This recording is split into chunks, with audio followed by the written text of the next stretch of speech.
Absicht und Aufrichtigkeit. 1. In einem Hadith in Sahih Muslim Nummer 196 wies der heilige Prophet Muhammad, Friede und Segen seien auf ihm, darauf hin, dass der Islam Aufrichtigkeit gegenüber Allah, dem Erhabenen, seinem Buch, dem heiligen Koran, dem heiligen Propheten Muhammad, Friede und Segen seien auf ihm, den Führungspersönlichkeiten der Gesellschaft und der Öffentlichkeit im Allgemeinen sei. Aufrichtigkeit gegenüber Allah, dem Erhabenen, beinhaltet die Erfüllung aller von ihm in Form von Geboten und Verboten erteilten Pflichten, ausschließlich zu seinem Wohlgefallen. Wie in einem Hadith in Sahih Bukhari Nummer 1 bestätigt wird, werden alle nach ihrer Absicht beurteilt. Wenn also jemand gegenüber Allah, dem Erhabenen, nicht aufrichtig ist, wird er für seine guten Taten weder in dieser noch in der nächsten Welt belohnt. Laut einem Hadith in Jami at-Tirmidhi Nummer 3154 wird denjenigen, die unaufrichtige Taten vollbracht haben, am Tag des jüngsten Gerichts befohlen, ihre Belohnung von denen zu verlangen, für die sie gehandelt haben, was jedoch nicht möglich sein wird. Kapitel 98 Al-Bayne, Vers 5. Und ihnen wurde nichts anderes befohlen, als Allah anzubeten und ihm in der Religion aufrichtig zu sein. Wenn jemand seine Pflichten gegenüber Allah, dem Erhabenen, nicht erfüllt, zeugt dies von mangelnder Aufrichtigkeit. Daher sollte man aufrichtig bereuen und sich bemühen, sie alle zu erfüllen. Es ist wichtig, sich vor Augen zu halten, dass Allah, der Erhabene, einem niemals Pflichten auferlegt, die man nicht erfüllen oder bewältigen kann. Kapitel 2 Al-Baqarah, Vers 286. Allah verlangt von keiner Seele mehr, als ihre Fähigkeit es zulässt. Aufrichtigkeit gegenüber Allah, dem Erhabenen, bedeutet, dass man immer sein Wohlwollen über das Wohlwollen von sich selbst und anderen stellen sollte. Ein Muslim sollte immer jenen Taten den Vorzug geben, die Allah, dem Erhabenen, zuliebe geschehen. Man sollte andere lieben und ihre Sünden um Allahs, des Erhabenen Willen verabscheuen und nicht um der eigenen Wünsche willen. Wenn man anderen hilft oder sich weigert, an Sünden teilzunehmen, sollte man dies um Allahs, des Erhabenen Willen tun. Wer diese Mentalität annimmt, hat seinen Glauben vervollkommnet. Dies wird in einem Hadith bestätigt, der in Sunan Abu Dawud Nummer 4681 zu finden ist. Ein Aspekt der Aufrichtigkeit gegenüber Allah, dem Erhabenen, besteht darin, darauf zu vertrauen, dass seine Gebote und Entscheidungen das Beste für die betroffenen Menschen sind, selbst wenn die Weisheit hinter seinen Geboten für die Menschen nicht offensichtlich ist. Kapitel 2 Al-Baqarah, Vers 216. Aber vielleicht hasst ihr etwas und es ist gut für euch, und vielleicht liebt ihr etwas und es ist schlecht für euch.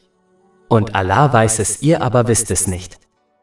Nur mit den Vorschriften zufrieden zu sein, die den eigenen Wünschen entsprechen, und sich über Vorschriften aufzuregen, die den eigenen Wünschen widersprechen, ist eindeutig Unaufrichtigkeit gegenüber Allah, dem Erhabenen.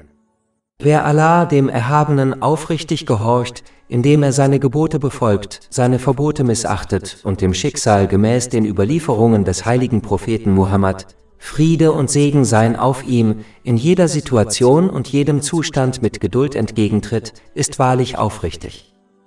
Aufrichtigkeit gegenüber dem heiligen Koran beinhaltet tiefen Respekt und Liebe für die Worte Allahs, des Erhabenen. Diese Aufrichtigkeit wird bewiesen, wenn man die 3 Aspekte des heiligen Koran erfüllt. Der erste ist, ihn richtig und regelmäßig zu rezitieren. Der zweite ist, seine Lehren durch eine zuverlässige Quelle und einen zuverlässigen Lehrer zu verstehen. Der letzte Aspekt ist, nach den Lehren des heiligen Koran zu handeln, mit dem Ziel, Allah, dem Erhabenen, zu gefallen. Der aufrichtige Muslim gibt dem Handeln nach seinen Lehren Vorrang vor dem Handeln nach seinen Wünschen, die dem heiligen Koran widersprechen. Seinen Charakter nach dem heiligen Koran zu gestalten, ist das Zeichen wahrer Aufrichtigkeit gegenüber dem Buch Allahs, des Erhabenen. Dies ist die Tradition des heiligen Propheten Muhammad, Friede und Segen seien auf ihm, die in einem Hadith in Sunan Abu Dawud Nummer 1342 bestätigt wird. Ein Aspekt der Aufrichtigkeit gegenüber dem heiligen Koran besteht darin, sich ihm mit der aufrichtigen Absicht zu nähern, ihn vollständig zu verstehen und danach zu handeln, unabhängig davon, ob die eigenen Wünsche im Widerspruch zum heiligen Koran stehen. Wer nach Lust und Laune aussucht, welche Gebote, Verbote und Ratschläge er befolgt oder ignoriert, ist ihnen gegenüber unaufrichtig und wird daher nicht wirklich von ihrer Führung profitieren. Kapitel 17 Al-Isra, Vers 82. Und wir senden aus dem Koran Heilung und Barmherzigkeit für die Gläubigen herab, doch den Übeltätern vermehrt er nur ihren Verlust. Schließlich ist es wichtig zu verstehen, dass ein Muslim den heiligen Koran nicht nur zu diesem Zweck verwenden sollte, auch wenn er ein Heilmittel für weltliche Probleme ist. Das heißt, er sollte ihn nicht nur rezitieren, um seine weltlichen Probleme zu lösen, und ihn nicht wie ein Werkzeug behandeln, das man in schwierigen Situationen herausnimmt und dann wieder in den Werkzeugkasten zurücklegt. Die Hauptfunktion des heiligen Koran besteht darin, einen sicher ins Jenseits zu führen. Diese Hauptfunktion zu vernachlässigen und ihn nur zu verwenden, um seine weltlichen Probleme zu lösen, ist nicht richtig, da dies dem Verhalten eines wahren Muslims widerspricht. Es ist, als würde jemand ein Auto mit vielen verschiedenen Zubehörteilen kaufen, das jedoch keinen Motor hat. Sich so zu verhalten, ist unaufrichtig. Das nächste, was im Haupthadith erwähnt wird, ist Aufrichtigkeit gegenüber dem heiligen Propheten Muhammad, Friede und Segen seien auf ihm. Dazu gehört das Streben nach Wissen, um nach seinen Traditionen zu handeln. Zu diesen Traditionen gehören diejenigen, die sich in Form der Anbetung auf Allah, den Erhabenen, beziehen, und sein gesegneter, edler Charakter gegenüber der Schöpfung. Kapitel 68 Al-Kalam, Vers 4. Und sie besitzen tatsächlich eine große moralische Persönlichkeit. Dazu gehört, seine Gebote und Verbote jederzeit zu befolgen. Dies ist eine Pflicht Allahs, des Erhabenen. Kapitel 59 Al-Hescher, Vers 7. Und was auch immer der Gesandte euch gegeben hat, nehmt es, und was er euch verboten hat, davon lasst ab. Aufrichtigkeit beinhaltet, seinen Traditionen den Vorrang vor den Taten anderer einzuräumen, da alle Wege zu Allah, dem Erhabenen, verschlossen sind, außer dem Weg des heiligen Propheten Muhammad, Friede und Segen seien auf ihm. Kapitel 3 Ali Imran, Vers 31. Sprich Prophet Muhammad, Friede und Segen seien auf ihm, wenn ihr Allah liebt, dann folgt mir, so wird Allah euch lieben und euch eure Sünden vergeben. Man muss alle lieben, die ihn während seines Lebens und nach seinem Tod unterstützt haben, ob sie nun zu seiner Familie oder seinen Gefährten gehören, möge Allah mit ihnen allen zufrieden sein. Diejenigen zu unterstützen, die seinen Weg gehen und seine Traditionen lehren, ist die Pflicht derjenigen, die ihm gegenüber aufrichtig sein wollen. Aufrichtigkeit beinhaltet auch, diejenigen zu lieben, die ihn lieben, und diejenigen nicht zu mögen, die ihn kritisieren, unabhängig von der Beziehung, die man zu diesen Menschen hat. Dies alles wird in einem einzigen Hadith zusammengefasst, der in Sahih Bukhari Nummer 16 zu finden ist. Er besagt, dass eine Person keinen wahren Glauben haben kann, bis sie Allah, den Erhabenen und den heiligen Propheten Muhammad, Friede und Segen seien auf ihm, mehr liebt als die gesamte Schöpfung. Diese Liebe muss durch Taten gezeigt werden, nicht nur durch Worte. Es ist ein Aspekt der Aufrichtigkeit ihm gegenüber, ihn zu respektieren, zu lieben und ihm praktisch zu folgen. Aber dies ist nicht möglich, ohne etwas über sein gesegnetes Leben und seine Lehren zu lernen.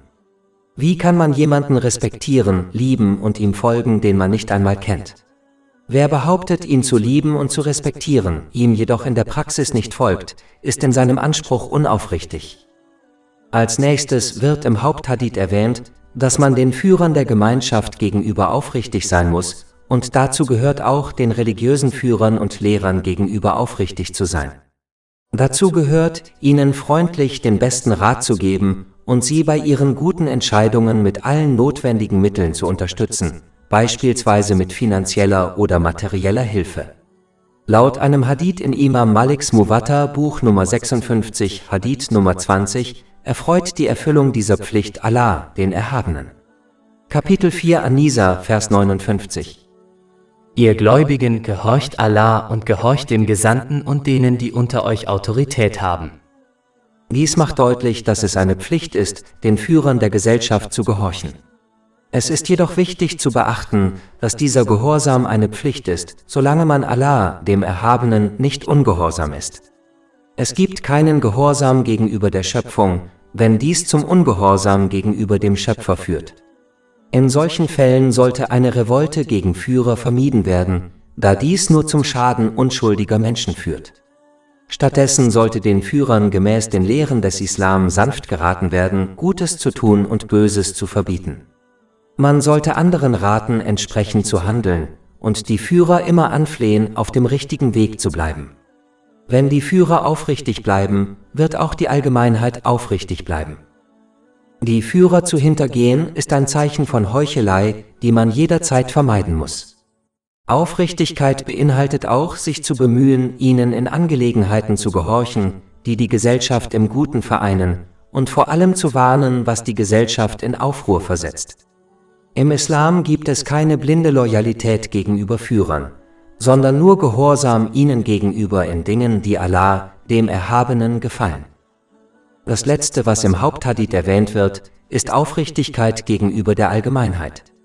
Dazu gehört, ihnen jederzeit das Beste zu wünschen und dies durch Worte und Taten zu zeigen. Dazu gehört, anderen zu raten, Gutes zu tun, ihnen das Böse zu verbieten und jederzeit barmherzig und freundlich zu anderen zu sein. Dies kann in einem einzigen Hadith zusammengefasst werden, der in Sahih Muslim Nummer 170 zu finden ist. Er warnt, dass man kein wahrer Gläubiger sein kann, solange man für andere nicht das liebt, was man sich selbst wünscht.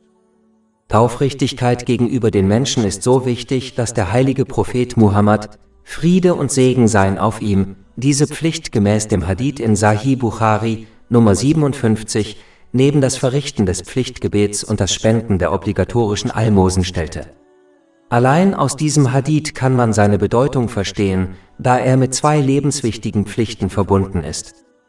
Zur Aufrichtigkeit gegenüber anderen Menschen gehört, dass man sich freut, wenn sie glücklich sind, und traurig ist, wenn sie betrübt sind, solange die eigene Haltung nicht den Lehren des Islam widerspricht.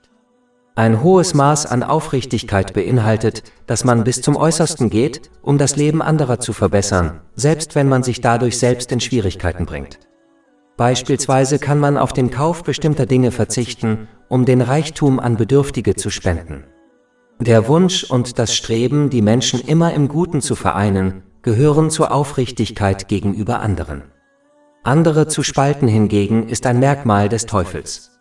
Kapitel 17 Al-Isra, Vers 53. Satan versucht sicherlich, Zwietracht unter ihnen zu sehen. Eine Möglichkeit, Menschen zu vereinen, besteht darin, die Fehler anderer zu verschleiern und sie im Privaten von Sünden abzuraten. Die Sünden desjenigen, der auf diese Weise handelt, werden von Allah, dem Erhabenen, verschleiert. Dies wird in einem Hadith bestätigt, der in Jami at-Tirmidhi Nummer 1426 zu finden ist. Wann immer möglich, sollte man andere über die Aspekte der Religion und die wichtigen Aspekte der Welt beraten und lehren, damit sich sowohl ihr weltliches als auch ihr religiöses Leben verbessert. Ein Beweis für die Aufrichtigkeit gegenüber anderen ist, dass man sie in ihrer Abwesenheit unterstützt, zum Beispiel bei der Verleumdung anderer. Sich von anderen abzuwenden und sich nur um sich selbst zu sorgen, ist nicht die Haltung eines Muslims. Tatsächlich verhalten sich die meisten Tiere so. Auch wenn man nicht die ganze Gesellschaft ändern kann, kann man dennoch aufrichtig sein und den Menschen in seinem Leben helfen, wie etwa seinen Verwandten und Freunden. Einfach ausgedrückt, man muss andere so behandeln, wie man selbst behandelt werden möchte. Kapitel 28 Al-Qasas, Vers 77. Und tue Gutes, so wie Allah dir Gutes getan hat. Ein Aspekt der Aufrichtigkeit gegenüber anderen besteht darin, ihnen zu helfen, um Allah, dem Erhabenen, zu gefallen. Man sollte nicht die Dankbarkeit der Menschen erwarten, da dies die eigene Belohnung zunichte macht und eine klare Unaufrichtigkeit gegenüber Allah, dem Erhabenen, und den Menschen darstellt. Absicht und Aufrichtigkeit 2. In einem Hadith, der in Jami at-Tirmidhi Nummer 3154 zu finden ist, warnte der heilige Prophet Muhammad, Friede und Segen seien auf ihm, dass jene, die Taten zum Wohle der Menschen vollbringen, wie etwa Angeberei, anstatt sie für die Zufriedenheit Allahs des Erhabenen zu tun, am Tag des jüngsten Gerichts von den Menschen, für die sie gehandelt haben, bestraft werden, was in Wirklichkeit nicht möglich ist. Es ist wichtig zu verstehen, dass die Grundlage aller Taten und sogar des Islams selbst die Absicht des Einzelnen ist. Sie ist genau das, wonach Allah, der Erhabene, die Menschen beurteilt. Dies wird in einem Hadith bestätigt, der in Sahih Bukhari Nummer 1 zu finden ist. Ein Muslim sollte sicherstellen, dass er alle religiösen und nützlichen weltlichen Handlungen für Allah, den Erhabenen, ausführt, damit er in beiden Welten von ihm belohnt wird. Ein Zeichen dieser korrekten Mentalität ist, dass diese Person weder erwartet noch wünscht, dass die Leute sie für ihre Taten wertschätzen oder sich bei ihnen bedanken. Wenn jemand dies wünscht, dann zeigt dies seine falsche Absicht. Darüber hinaus verhindert das Handeln mit der richtigen Absicht Traurigkeit und Bitterkeit. Denn wer zum Wohle der Menschen handelt, wird irgendwann auf undankbare Menschen treffen, die ihn ärgern und verbittern, da er das Gefühl hat, seine Mühe und Zeit verschwendet zu haben. Leider sieht man dies bei Eltern und Verwandten, da sie ihre Pflichten gegenüber ihren Kindern und Verwandten oft um deren Willen erfüllen, anstatt um Allahs des Erhabenen Willen. Aber wer zum Wohle Allahs des Erhabenen handelt, wird alle seine Pflichten gegenüber anderen wie seinen Kindern erfüllen und niemals verbittert oder wütend werden, wenn er ihnen gegenüber keine Dankbarkeit zeigt. Diese Haltung führt zu Seelenfrieden und allgemeinem Glück, da sie wissen, dass Allah, der Erhabene, sich ihrer rechtschaffenen Tat voll bewusst ist und sie dafür belohnen wird. So müssen alle Muslime handeln, sonst gehen sie am Tag des jüngsten Gerichts möglicherweise mit leeren Händen da. Kapitel 18 Al-Kahf, Vers 110. Wer also auf die Begegnung mit seinem Herrn hofft, der soll rechtschaffene Taten verrichten und dem Dienst für seinen Herrn niemanden zur Seite stellen. Absicht und Aufrichtigkeit 3. In einem Hadith in Sahih Bukhari Nummer 3267 warnte der heilige Prophet Muhammad, Friede und Segen seien auf ihm, dass derjenige, der seinem eigenen Rat widerspricht, wenn er Gutes gebietet und Böses verbietet, in der Hölle bestraft wird. Anstatt in die Fußstapfen der rechtschaffenen Vorgänger zu treten und nur um Allahs des Erhabenen Willen Ratschläge zu erteilen, erteilen viele Menschen aus anderen Gründen Ratschläge, beispielsweise um Popularität zu erlangen. Beispielsweise streben manche Gelehrte oft danach, bei Versammlungen und Veranstaltungen im Rampenlicht zu stehen und sind mit einem Platz an der Seite nicht zufrieden, da sie einen zentralen Platz bevorzugen. Als ihre Absichten so wurden, nahm Allah, der Erhabene, die positive Wirkung ihrer Ratschläge zunichte, und daher haben sie jetzt wenig positiven Einfluss auf ihre Zuhörer. Sie hätten ein praktisches Beispiel geben sollen, anstatt das eine zu sagen und das andere zu tun. Dies führte dazu, dass ihre Ratschläge wirkungslos wurden. Kapitel 2 Al-Baqarah, Vers 44. Ordnet ihr den Menschen Gerechtigkeit vor und vergesst euch selbst, während ihr die Schrift rezitiert? Wollt ihr denn nicht nachdenken? Muslime sollten sich bemühen, immer nach ihrem eigenen Rat zu handeln, bevor sie anderen befehlen, dies zu tun, da Allah, der Erhabene, ein solches Verhalten hasst. Kapitel 61 As-Saf, Vers 3. In den Augen Allahs ist es äußerst verabscheuungswürdig, Dinge zu sagen, die man nicht tut. Das bedeutet nicht, dass man perfekt werden muss, bevor man anderen Ratschläge gibt, denn das ist nicht möglich. Stattdessen sollten sie ihre Absicht korrigieren und dies durch ihre Taten beweisen, indem sie danach streben, ihren eigenen Rat zu befolgen, bevor sie anderen Ratschläge erteilen. Nur mit dieser Einstellung werden sie der in diesem Hadith erwähnten Strafe entgehen. Das Versäumnis, nach diesem Prinzip zu handeln, hat dazu geführt, dass die Ratschläge der Muslime wirkungslos geworden sind, obwohl die Zahl der Ratgeber im Laufe der Jahre dramatisch zugenommen hat. Absicht und Aufrichtigkeit 4. In einem göttlichen Hadith, der in Sahih Muslim Nummer 6833 zu finden ist, wies der heilige Prophet Muhammad, Friede und Segen seien auf ihm, darauf hin, dass jeder, der eine gute Tat vollbringt, mindestens 10-fach belohnt wird. In den Lehren des Islam werden für rechtschaffene Taten unterschiedliche Belohnungsbeträge angegeben. Einige Lehren empfehlen eine 10-fache Belohnung, wie dieser Hadith, andere eine 700-fache und in einigen Fällen eine Belohnung, die nicht gezählt werden kann. Kapitel 2 Al-Baqarah, Vers 261. Das Gleichnis derer, die ihr Vermögen auf dem Weg Allahs ausgeben, ist wie ein Korn, das 7 Ähren hervorbringt. In jeder Ähre sind 100 Körner. Und Allah vermehrt seine Belohnung, wem er will. Diese unterschiedliche Belohnung hängt von der Aufrichtigkeit des Einzelnen ab. Je aufrichtiger eine Person ist, desto mehr wird sie belohnt. Das heißt, je mehr sie im Namen Allahs des Erhabenen rechtschaffene Taten vollbringt, desto mehr wird sie belohnt. Beispielsweise wird derjenige, der nur handelt, um Allah dem Erhabenen zu gefallen, ohne einen rechtmäßigen weltlichen Segen zu wünschen, mehr Belohnung erhalten als derjenige, der handelt, um Allah dem Erhabenen zu gefallen und einen rechtmäßigen weltlichen Segen sucht. Absicht und Aufrichtigkeit 5. In einem Hadith in Sunan ibn Majah Nummer 3989 warnte der heilige Prophet Muhammad, Friede und Segen seien auf ihm, dass selbst geringfügige Angeberei Polytheismus sei. Dies ist eine kleinere Form des Polytheismus, die nicht dazu führt, dass man seinen Glauben verliert. Stattdessen führt sie zum Verlust der Belohnung, da dieser Muslim handelte, um den Menschen zu gefallen, obwohl er hätte handeln sollen, um Allah, dem Erhabenen, zu gefallen. Tatsächlich wird diesen Menschen am Tag des jüngsten Gerichts befohlen, ihre Belohnung von denen zu fordern, für die sie gehandelt haben, was jedoch nicht möglich sein wird.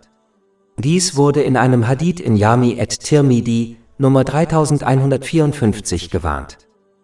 Wenn der Teufel jemanden nicht davon abhalten kann, rechtschaffene Taten zu vollbringen, wird er versuchen, seine Absicht zu verderben und so seine Belohnung zunichte zu machen.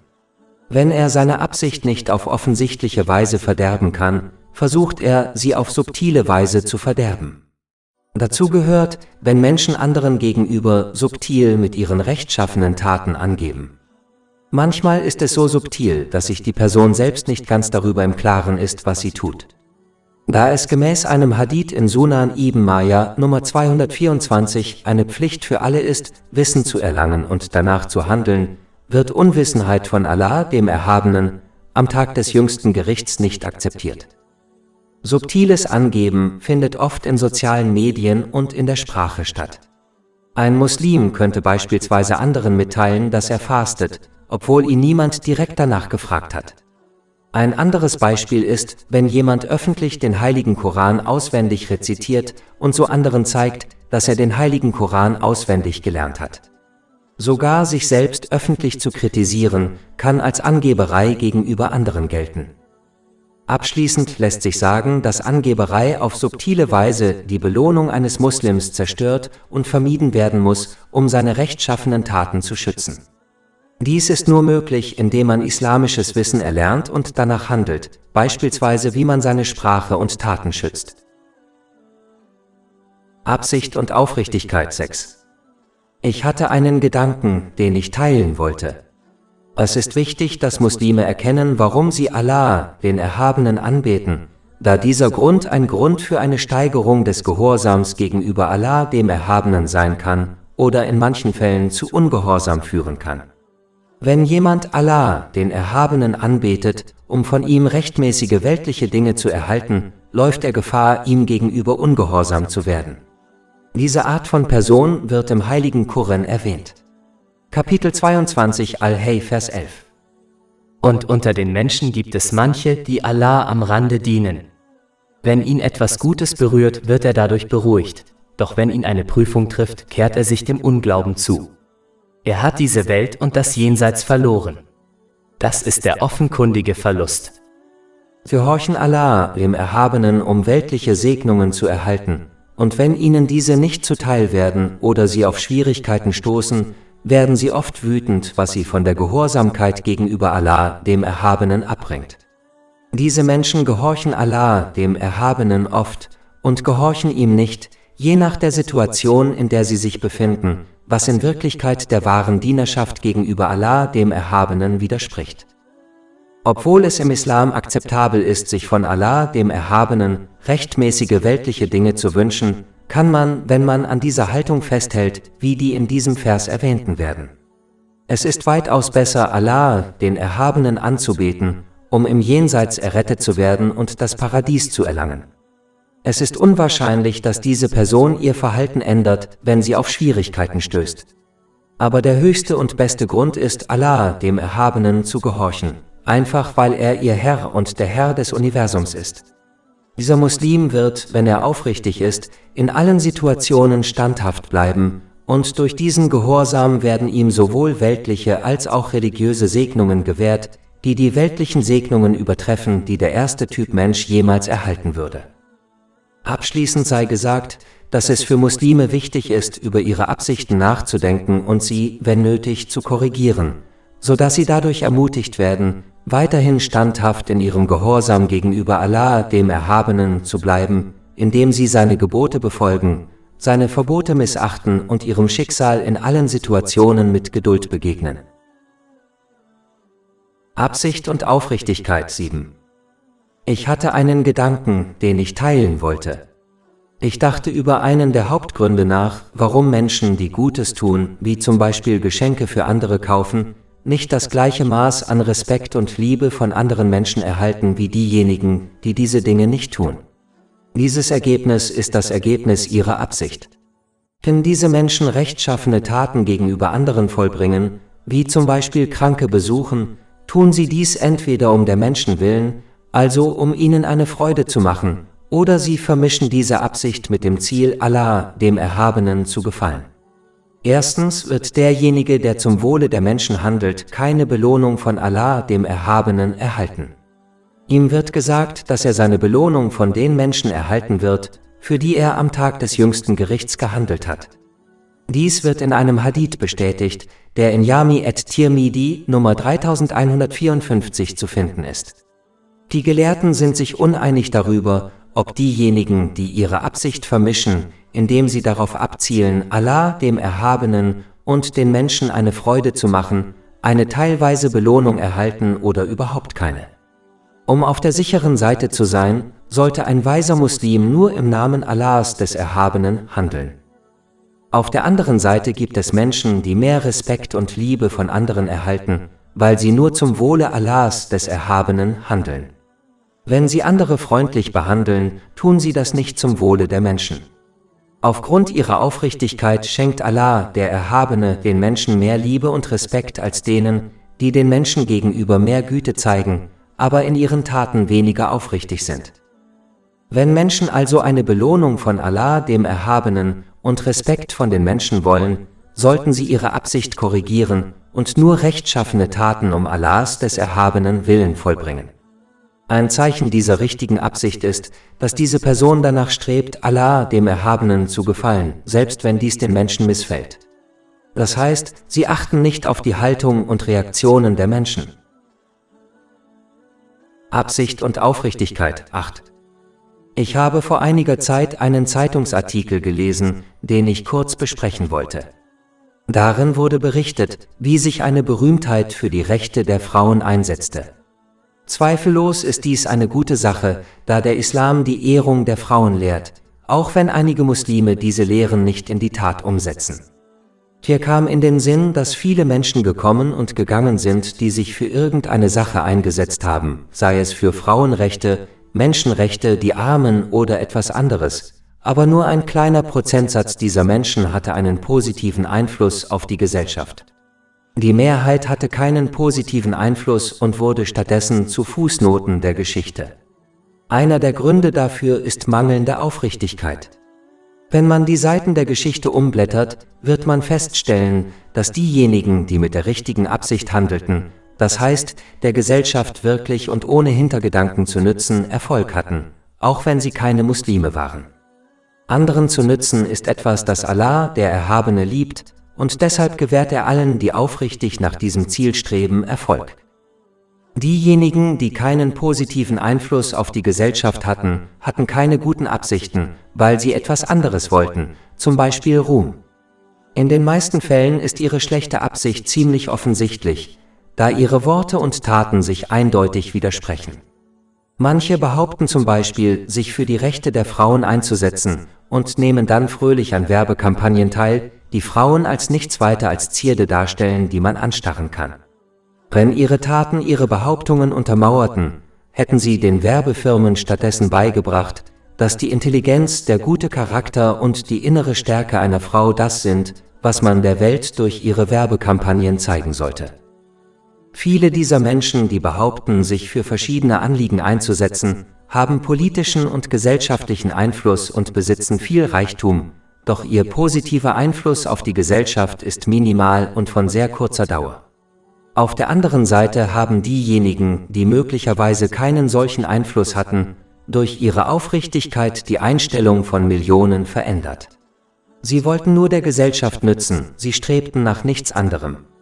Aufgrund ihrer Aufrichtigkeit hielt ihr positiver Einfluss und ihre Erinnerung lange an, nachdem sie diese Welt verlassen hatten, wohingegen diejenigen, deren Absichten korrupt waren, schon zu Lebzeiten schnell vergessen wurden. Wenn man also in der materiellen Welt oder, noch wichtiger, in Glaubensfragen erfolgreich sein möchte, sollte man sich bemühen, seine Absichten zu korrigieren. Deshalb hat der heilige Prophet Muhammad, Friede und Segen seien auf ihm, darauf hingewiesen, dass Allah, der Erhabene, die Menschen nach ihren Absichten beurteilt.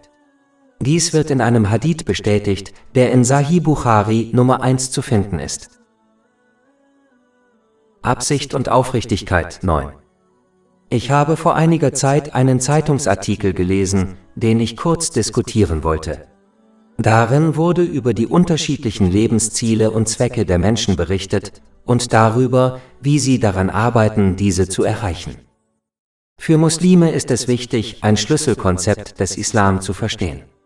Es ist nämlich nichts Falsches daran, sich von Allah, dem Erhabenen, rechtmäßige weltliche Dinge zu wünschen, aber es ist am besten, die Anbetung und den Gehorsam gegenüber Allah, dem Erhabenen, zu vermeiden, um diese Dinge zu erhalten.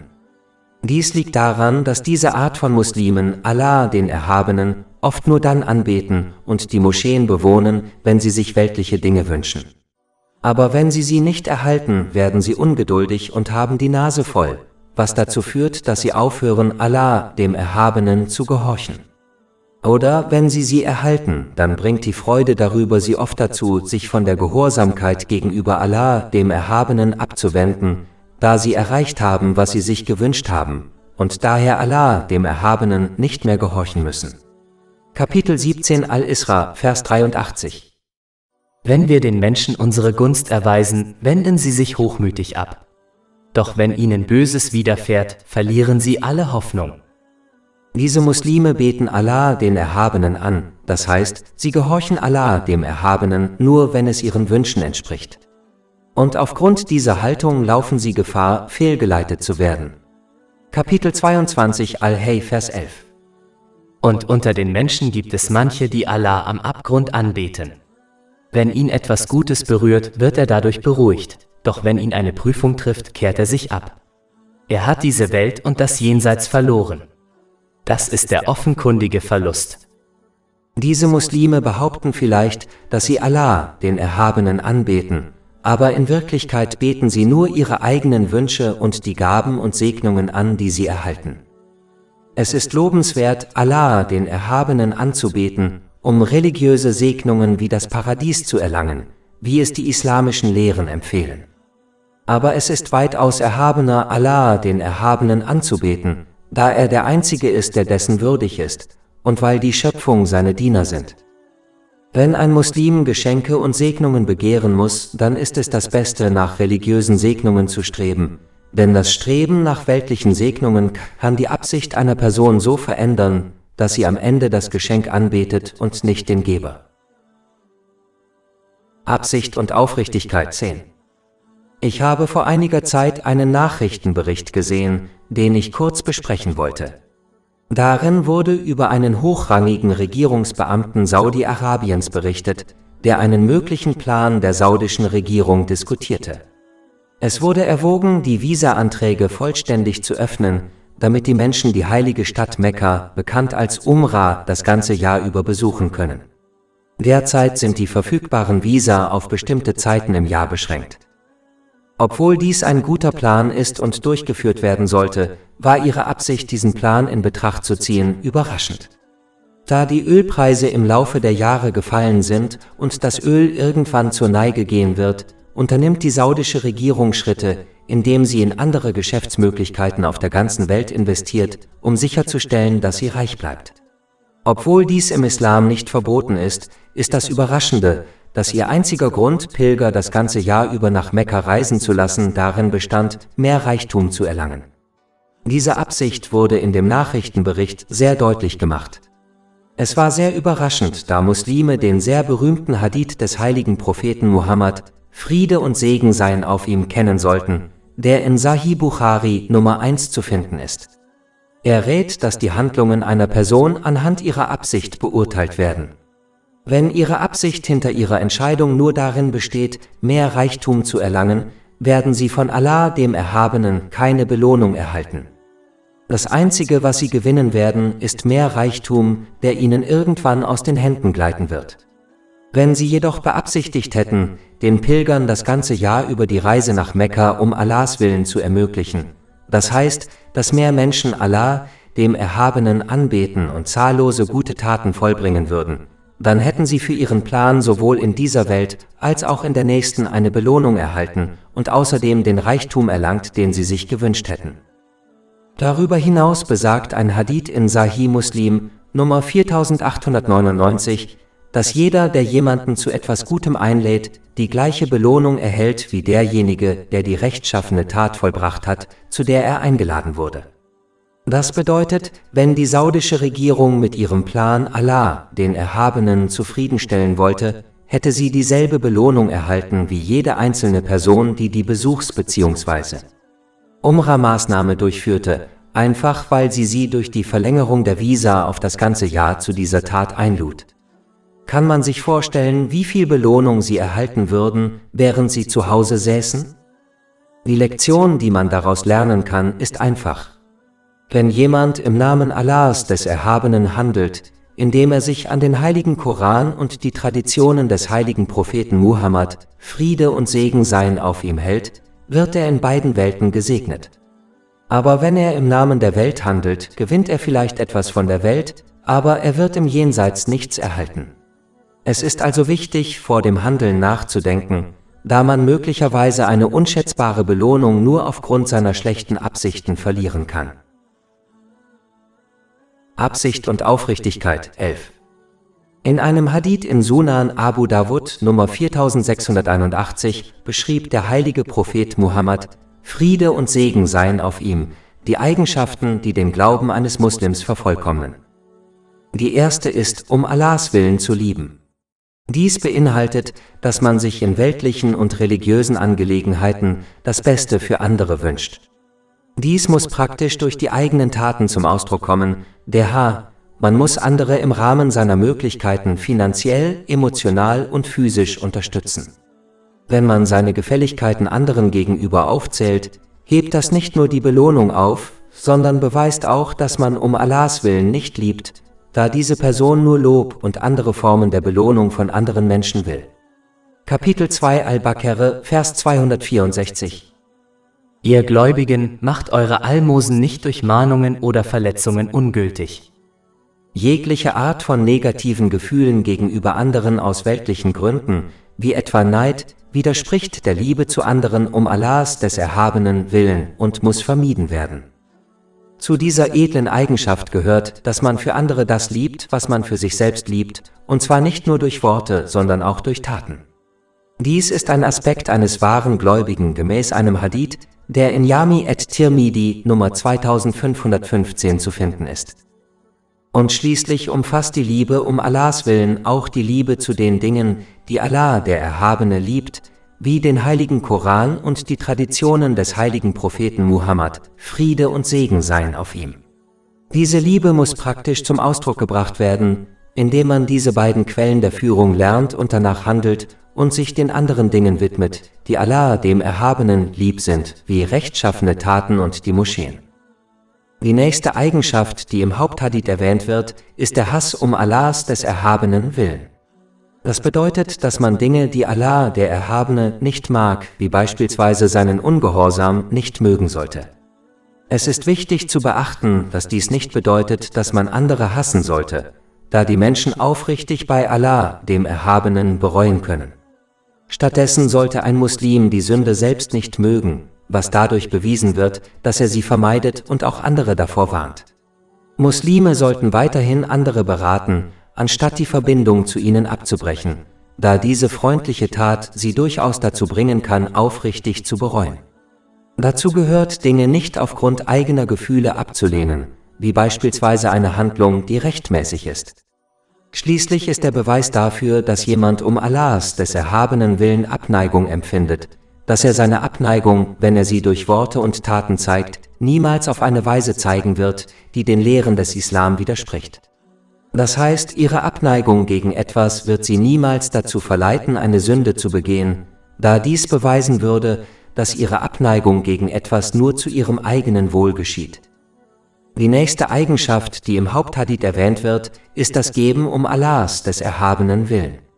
Dies bezieht sich auf jeden Segen, den man anderen geben kann, wie körperliche und emotionale Unterstützung, nicht nur Reichtum. Wenn jemand gibt, tut er dies gemäß den Lehren des Islam, das heißt in Angelegenheiten, die Allah, dem Erhabenen, gefallen, wie das Geben aufrichtiger Ratschläge. Tatsächlich ist dies ein Aspekt der Aufrichtigkeit gegenüber anderen, der in einem Hadith in Sunan an-Nasai, Nummer 4204 geboten wurde. Es umfasst das Geben und Teilen dieser Segnungen mit anderen, ohne die eigenen Gefälligkeiten zu zählen, da dies beweist, dass man gab, um etwas von anderen zu erhalten. Kapitel 76 Al-Insan, Vers 9. Er sagte, wir geben euch nur für Allahs Angesicht Nahrung. Wir erwarten von euch weder Belohnung noch Dankbarkeit. Das letzte Merkmal, das im Haupthadith erwähnt wird, ist das Zurückhalten um Allahs, des erhabenen Willen.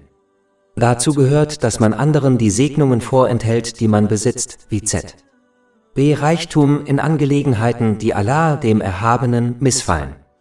Dieser Muslim wird nicht beobachten, wer etwas von ihm verlangt, sondern nur den Grund für die Bitte prüfen. Wenn der Grund den Lehren des Islam widerspricht, wird er die Segnung verweigern und nicht an der Aktivität teilnehmen. Kapitel 5 Al-Ma'idah, Vers 2. Und helft in Rechtschaffenheit und Frömmigkeit, aber helft nicht in Sünde und Aggression.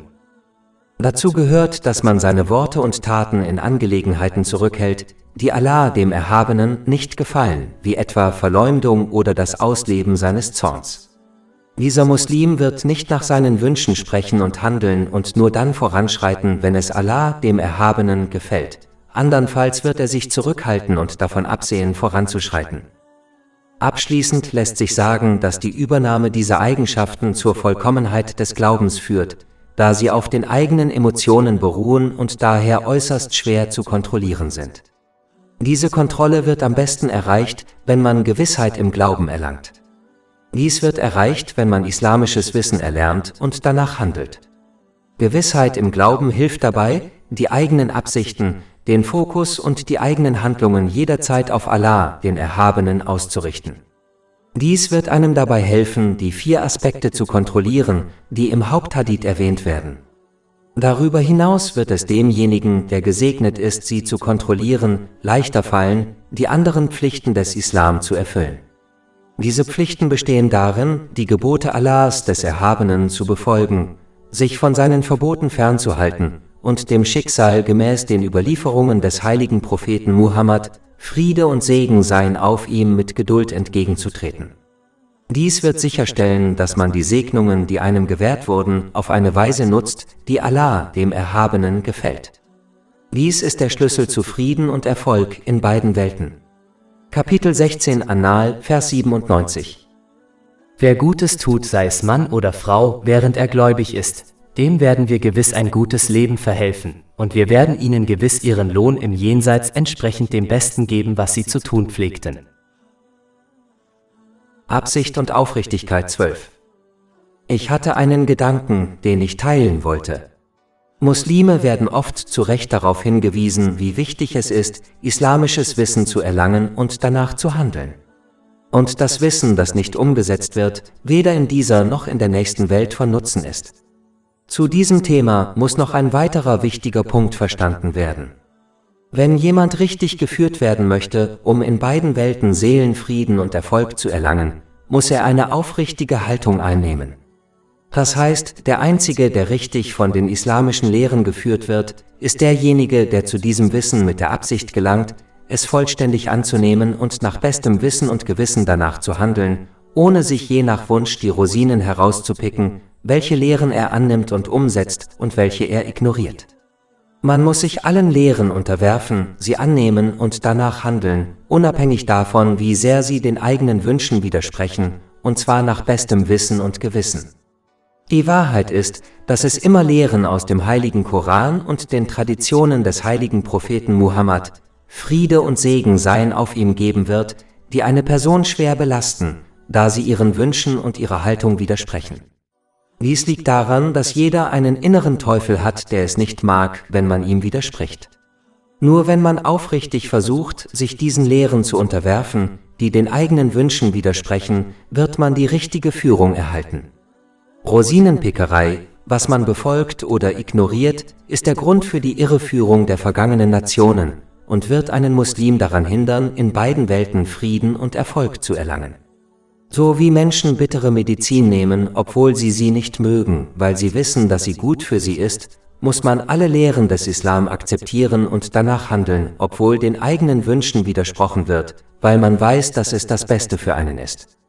Allah, der Erhabene, erwartet und verlangt keine Perfektion, aber Frieden und Erfolg können erst erlangt werden, wenn man sich den Lehren des Islam mit Aufrichtigkeit und der Absicht nähert, alles davon entsprechend der eigenen Fähigkeit anzunehmen und danach zu handeln, ungeachtet dessen, wie schwierig das sein mag. Kapitel 17 Al-Isra, Vers 82. Und wir senden vom Koran Heilung und Barmherzigkeit für die Gläubigen herab, doch den Übeltätern vermehrt er nur ihren Verlust. Absicht und Aufrichtigkeit, 13. Mir ist ein Gedanke gekommen, den ich gerne mit Ihnen teilen möchte. Obwohl die Ausübung spiritueller Übungen, die auf den Traditionen des heiligen Propheten Muhammad, Friede und Segen seien auf ihm, basieren, lobenswert ist, ist es für einen Muslim wichtig, sich nicht in spirituelle Übungen zu vertiefen, die in den Traditionen des heiligen Propheten Muhammad, Friede und Segen seien auf ihm, nicht empfohlen werden, und solche zu vermeiden, die durchgeführt werden, um weltliche Dinge zu erlangen. Dies war nicht das Verhalten des heiligen Propheten Muhammad, Friede und Segen seien auf ihm oder seiner Gefährten, möge Allah mit ihnen zufrieden sein. Sich auf diese Weise zu verhalten, ermutigt einen, die Schatzkammer Allahs des Erhabenen wie ein Geschäft zu behandeln, indem man weltliche Dinge von Allah, dem Erhabenen, im Austausch für einige spirituelle Übungen kauft. Dies ist eine höchst respektlose und unaufrichtige Haltung, da der heilige Koran und die Traditionen des heiligen Propheten Muhammad, Friede und Segen seien auf ihm, keine Kreditkarten sind, mit denen man weltliche Dinge wie ein Kind oder ein Visum kaufen kann. Man muss stattdessen seinen Platz kennen und sich wie ein aufrichtiger Diener Allahs des Erhabenen benehmen und nicht wie ein Kunde an seinem göttlichen Hof. Man sollte ihm aufrichtig gehorchen, indem man die Segnungen, die er einem gewährt hat, auf eine Weise nutzt, die ihm gefällt. Es ist erlaubt, Allah, den Erhabenen, um rechtmäßige weltliche Dinge zu bitten, und zwar auf eine Weise, die im heiligen Koran und in den Traditionen des heiligen Propheten Muhammad, Friede und Segen seien auf ihm, empfohlen wird, aber man muss andere Wege vermeiden, da dies dazu führt, dass man die beiden Quellen der Führung missbraucht und eine kundenorientierte Haltung gegenüber Allah, dem Erhabenen, einnimmt. Das Ziel des heiligen Koran und der Traditionen des heiligen Propheten Muhammad, Friede und Segen seien auf ihm, besteht darin, die Menschheit anzuleiten, wie sie ihre weltlichen Segnungen richtig leben und nutzen soll, damit sie in beiden Welten Seelenfrieden erlangen. Wenn man diesen Zweck ignoriert und sie stattdessen als Kreditkarte verwendet, um weltliche Dinge von Allah, dem Erhabenen, zu kaufen, entfernt man sich nur weiter von Frieden und rechter Führung und landet in den Händen von Betrügern, die behaupten, sie könnten anderen helfen, durch spirituelle Übungen weltliche Dinge zu erlangen. Diese grundlegende Funktion zu ignorieren ist so ziellos, wie wenn jemand ein Auto mit vielen Funktionen wie Z.B. einer Klimaanlage kauft, das Auto jedoch nicht fahren kann, weil es keinen Motor hat. Absicht und Aufrichtigkeit, 14. Mir ist ein Gedanke gekommen, den ich gerne mit Ihnen teilen möchte. Die meisten Muslime verstehen, wie wichtig es ist, eine gute Absicht zu haben, denn sie ist die Grundlage des Islam. Allah, der Erhabene, beurteilt die Taten der Menschen anhand ihrer Absicht. Dies wird in einem Hadith bestätigt, der in Sahih Bukhari Nummer 1 zu finden ist. Doch ein wichtiger Aspekt wird von Muslimen oft übersehen. Die Tatsache, dass eine gute Absicht insbesondere gegenüber anderen nicht gut genug ist, da eine gute Absicht auch durch gute Taten unterstützt werden muss, sonst wird die gute Absicht fruchtlos. So kann man zum Beispiel nicht von den Reichen stehlen, um den Armen zu geben. Selbst wenn die Absicht darin besteht, den Bedürftigen im Namen Allahs des Erhabenen zu helfen, wird ihre Tat nicht akzeptiert, da sie im Islam ungesetzlich ist. Leider übersehen Muslime diese Tatsache im Umgang mit anderen Menschen oft. Sie raten anderen oft zu bestimmten rechtmäßigen Handlungen, ohne über die Folgen nachzudenken oder die Tatsache zu verstehen, dass diese Handlungen nicht im besten Interesse der Person sind, der sie raten. Anstatt diese wichtigen Dinge zu berücksichtigen, bevor sie zu bestimmten Handlungen raten, verlassen sich diese Menschen oft auf ihre guten Absichten gegenüber anderen und treiben die Handlung ohne Überlegung voran. Beispielsweise kann ein Elternteil sein Kind dazu ermutigen, einen Verwandten oder einen Freund der Familie zu heiraten, einfach aufgrund der Beziehung zwischen den beiden Familien, anstatt andere wichtige Aspekte zu berücksichtigen, beispielsweise ob diese Person ein geeigneter Ehepartner für ihr Kind wäre. Der Elternteil verlässt sich einfach auf seine guten Absichten gegenüber seinem Kind, was ihn in Wirklichkeit daran hindert, gemäß den Lehren des Islam aufrichtig gegenüber seinem Kind zu handeln. Niemand bezweifelt, dass der Elternteil möchte, dass sein Kind eine erfolgreiche und glückliche Ehe führt, aber diese guten Absichten reichen gemäß den Lehren des Islam nicht aus. Der Elternteil muss andere Faktoren berücksichtigen, beispielsweise die Eignung für sein Kind, bevor er seine Absicht verfolgt. Ein weiteres Beispiel ist, wenn jemand versucht, islamisches Wissen zu erlernen und danach zu handeln und dafür von seinen Verwandten heftig kritisiert wird. Jeder Verwandte hat gute Absichten ihm gegenüber, doch dies täuscht ihn und hindert ihn daran zu erkennen, dass das, was die Person tut, gut und nützlich ist. Indem er sich ausschließlich auf seine guten Absichten gegenüber seinem Verwandten verlässt und die Situation nicht richtig einschätzt, hindert er ihn letztendlich daran, Gutes zu tun. Eine gute Absicht ist einfach nicht gut genug, man muss seine gute Absicht durch gute und durchdachte Taten unterstützen. Dies ist einer der Gründe, warum Menschen sagen, dass der Weg zur Hölle mit guten Absichten gepflastert ist, da Menschen sich selbst und anderen gegenüber Fehleinschätzungen machen und sich für ein erfolgreiches Ergebnis ausschließlich auf eine gute Absicht verlassen. Die Wurzel dieses Verhaltens ist Unwissenheit. Man muss diese Haltung vermeiden, indem man islamisches Wissen erlernt und danach handelt, sodass man eine gute Absicht annimmt und umsetzt, die durch gute, aufrichtige und durchdachte Taten unterstützt wird. Absicht und Aufrichtigkeit 15. Mir ist ein Gedanke gekommen, den ich teilen möchte. Die Wahrheit ist, dass jeder Anbeter falscher Gottheiten nur seine eigenen Wünsche verehrt. Ihre Gottheiten sind nur eine physische Manifestation ihrer Wünsche, die sie verehren. Das ist offensichtlich, denn eine Person, die eine Gottheit in Form eines Götzen verehrt, weiß, dass der leblose Götze ihm nicht befehlen kann, sein Leben auf eine bestimmte Weise zu leben. Also entscheidet der Anbeter selbst, wie er sich vorstellt, dass sein lebloser Götze möchte, dass er lebt. Und dieser Verhaltenskodex basiert auf nichts anderem als seinen eigenen Wünschen. Daher ist die Anbetung ihrer Wünsche die Wurzel ihrer Anbetung. Die Einflussreichen und Reichen sind noch stärker in dieser Mentalität gefangen, da sie sich bewusst sind, dass die Annahme der Wahrheit, also des Islam, sie dazu zwingen wird, nach einem bestimmten Verhaltenskodex zu leben, der sie davon abhält, ihren fehlgeleiteten Wünschen nachzugeben. Sie raten anderen, ihnen zu folgen, da sie ihren Einfluss und ihre Autorität nicht verlieren möchten. Aus diesem Grund waren sie, wie die Geschichte zeigt, die Ersten, die die heiligen Propheten, Friede sei mit ihnen, ablehnten und bekämpften. Bei dieser Einstellung geht es nicht darum, ob der Islam aufgrund eindeutiger Beweise die richtige oder die falsche Religion ist. Es geht lediglich um die Erfüllung der eigenen Wünsche. Wahrhaftigkeit 1. In einem Hadith, der in Jami at-Tirmidhi Nummer 1971 zu finden ist, diskutierte der heilige Prophet Muhammad, Friede und Segen seien auf ihm, die Wichtigkeit von Wahrhaftigkeit und das Vermeiden von Lügen. Der erste Teil weist darauf hin, dass Wahrhaftigkeit zu Rechtschaffenheit führt, die wiederum ins Paradies führt. Wenn eine Person auf Wahrhaftigkeit beharrt, wird sie von Allah, dem Erhabenen, als eine wahrhaftige Person bezeichnet. Es ist wichtig zu beachten, dass Wahrhaftigkeit 3 Ebenen hat. Die erste Ebene ist, wenn jemand in seinen Absichten und seiner Aufrichtigkeit ehrlich ist. Das bedeutet, dass man nur im Namen Allahs, des Erhabenen, handelt und anderen nicht aus einem Hintergedanken wie Ruhm Vorteile bringt. Dies ist in der Tat die Grundlage des Islam, da jede Handlung nach der Absicht des Einzelnen beurteilt wird. Dies wird in einem Hadith bestätigt, der in Sahih Bukhari Nummer 1 zu finden ist. Der Beweis für die Aufrichtigkeit einer Person liegt darin, dass sie weder die Dankbarkeit anderer wünscht, noch darauf hofft.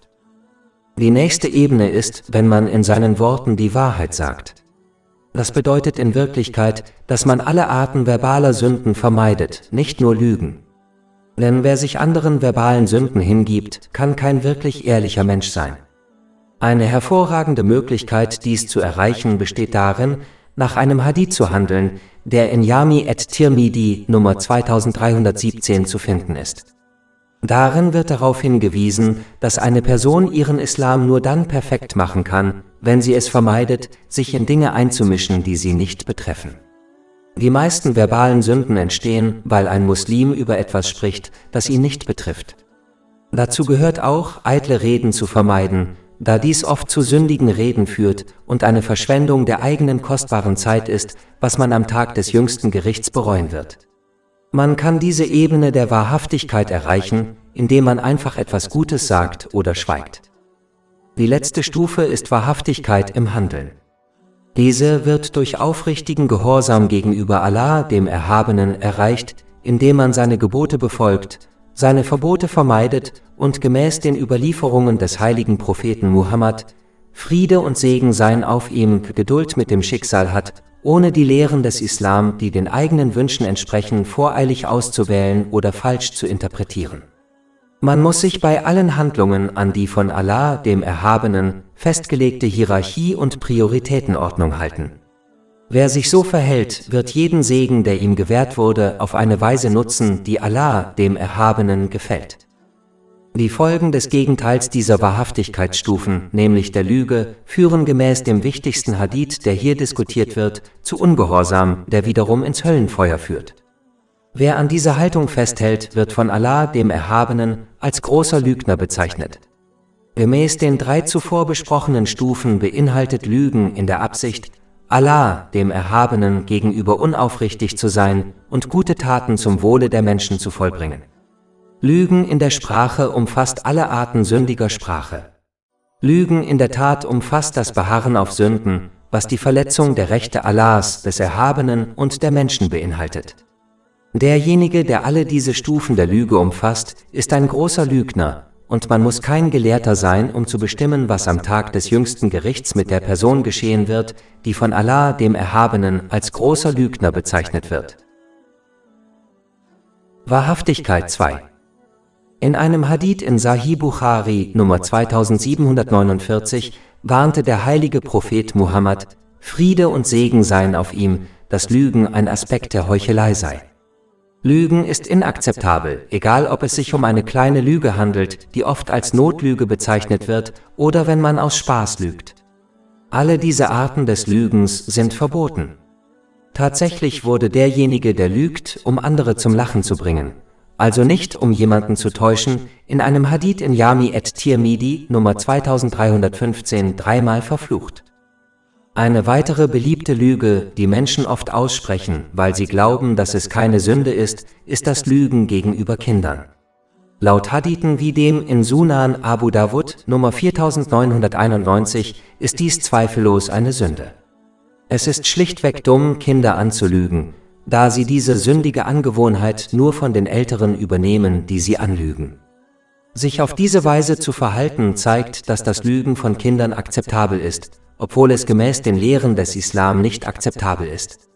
Nur in sehr seltenen und extremen Fällen ist das Lügen akzeptabel, beispielsweise wenn es darum geht, das Leben einer unschuldigen Person zu schützen.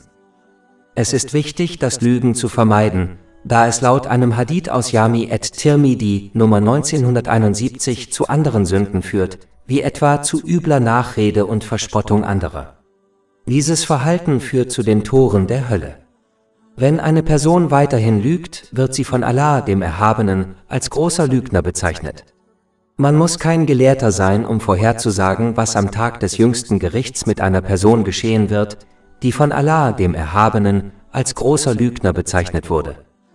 Alle Muslime sehnen sich nach der Gesellschaft der Engel. Doch wenn jemand lügt, wird ihm ihre Gesellschaft vorenthalten. Tatsächlich führt der Gestank, der aus dem Mund eines Lügners strömt, dazu, dass die Engel sich eine Meile von ihm entfernen. Dies wird in einem Hadith bestätigt, der in Jami at-Tirmidhi Nummer 1972 zu finden ist. Wer beharrlich lügt, wird feststellen, dass seine Absichten dadurch beeinträchtigt werden, er beginnt, gute Taten zu vollbringen, die nichts mit der Absicht zu tun haben, Allah, dem Erhabenen, zu gefallen. Dies führt zu einem Verlust an Belohnung in beiden Welten. Darüber hinaus werden auch seine Taten dadurch verdorben, da körperliche Sünden leichter zu begehen sind, wenn die Zunge süchtig nach Lügen ist. Alles Lob gebührt Allah, dem Herrn der Welten, und Friede und Segen seien auf seinem letzten Gesandten Muhammad, seiner edlen Familie und seinen Gefährten. Über 400 kostenlose E-Books zum Thema guter Charakter. 400 plus English Books de beaucoup meilleur banlabei, Libros en Espagnol, Livre en Français, Libri Italiani, deutsche Bücher, Livros Portugueses.